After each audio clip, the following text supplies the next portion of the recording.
I'm sure many of us have heard the phrase, check your privilege, but what exactly does that mean?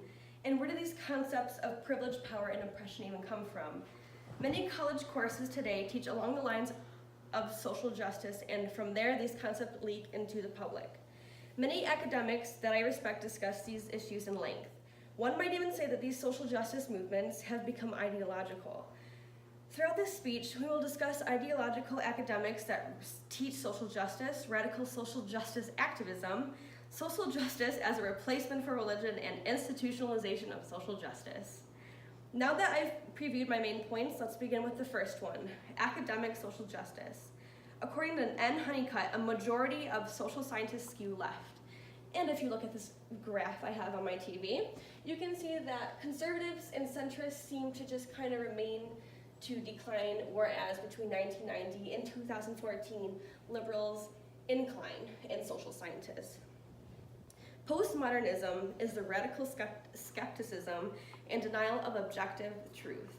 This intertwines with underlying ideology within academic social justice and includes common features of experience that are socially constructed and nearly entirely dependent on power dynamics.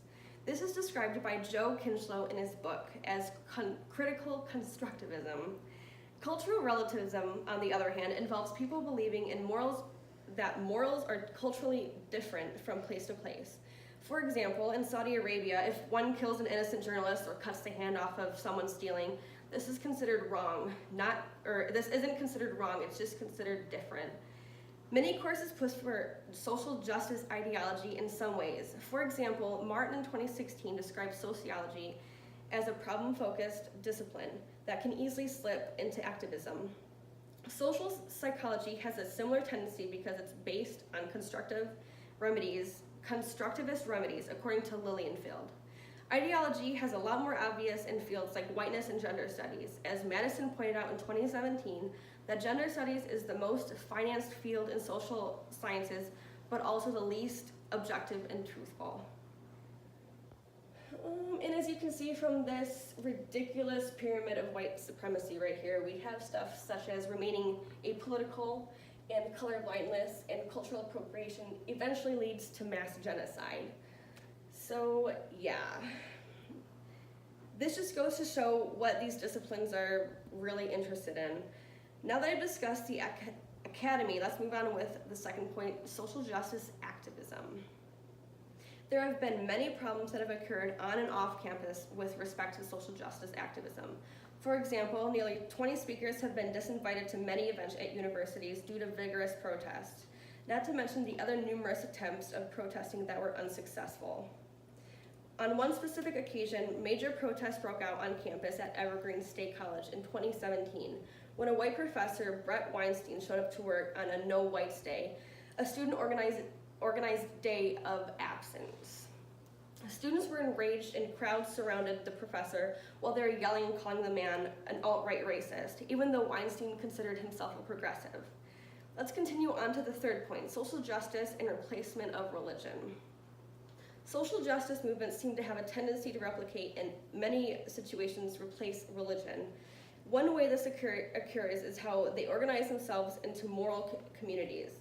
Another is that it contains an aspect of faith. This goes back to their postmodern philosophy and that they don't believe in objective truth. They also tend to cite literature in ways compared to how religious individuals would cite their holy book and replace the experience of church with rallies. Lastly, there are many diversity and inclusion offices with scholars who are treated as religious authorities would be. Finally, let's wrap things up with our fourth and final point, institutionalization of social justice. Social justice ideology has even made its way into institutions such as schools, businesses, and media. A specific example of this includes an incident that happened with ex-engineer from Google, James Damore, when he decided to write his own memo addressing diversity. He urged discrepancies between men and women may not entirely be rooted from discrimination and oppression, but instead is partially due to psychological and preferential differences. Although many psychologists come to his aid and defense, Damore was unfortunately fired from his job at Google. This ideology is also present in many institutions other than Google's, such as primary and secondary education systems. There are also inclusion and diversity requirements for professors to obtain their tenure. In many other institutions, these things are being pushed for. Of the Department of Education, as well as media outlets such as New York Times and even in the government. In conclusion, social justice movements have become ideological. As there is nothing wrong with some social justice today, however, it seems to be consuming and clouding people's rationality. Next time you hear denial of what's true, watch with a critical eye. Boom.